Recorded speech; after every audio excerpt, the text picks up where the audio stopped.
ನಾನಿವತ್ತೊಂದು ವಿಶೇಷವಾದ ಸ್ಥಳದ ಪರಿಚಯ ಮಾಡಿಸ್ಕೊಡ್ತಾ ಇದ್ದೀನಿ. Mysuru railway museum.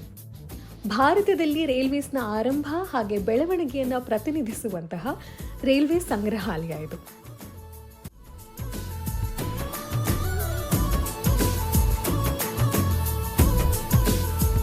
ದೆಹಲಿಯ ನ್ಯಾಷನಲ್ ರೈಲ್ವೆ ಮ್ಯೂಸಿಯಂನ ನಂತರ ಭಾರತದ ಎರಡನೇ ರೈಲ್ವೆ ಮ್ಯೂಸಿಯಂ ನಮ್ಮ ಮೈಸೂರಿನಲ್ಲಿದೆ. ಅರ್ಲಿ 1900s ಇಂಡಿಯಾ ಕಂಡ ಇಂಗ್ಲೆಂಡ್ನ ಕೆಲವು ಲೋಕೋಮೋಟಿವ್ಸ್ನ ನಾವಿಲ್ಲಿ ಕಾಣಬಹುದು.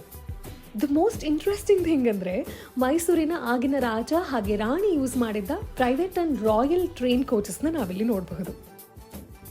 ಇದು ನೋಡಿ 1899 ಮೈಸೂರು ರಾಣಿಯ saloon cum train coach. Train ಒಳಗೆ luxurious bedroom, servant room, kitchen, ಬಾತ್ರೂಮ್ಸ್ನ ನೋಡಬಹುದು.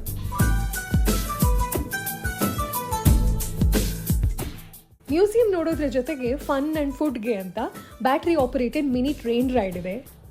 ರೈಲ್ವೆ ಕ್ಯಾಫೆ ಕೂಡ ಇದೆ. ಸಮ್ ಕ್ವಿಕ್ ಬೈಟ್ ಸಿಗುತ್ತೆ. Very well maintain museum. ನನಗಂತೂ ವರ್ತ್ ವಿಸಿಟಿಂಗ್ ಅನಿಸ್ತು. ನಿಮ್ಮ ನೆಕ್ಸ್ಟ್ ಮೈಸೂರು ಟ್ರಿಪ್ನಲ್ಲಿ ನೀವು ಕೂಡ ಇದನ್ನ ಆ್ಯಡ್ ಮಾಡ್ಕೊಳ್ಳಿ.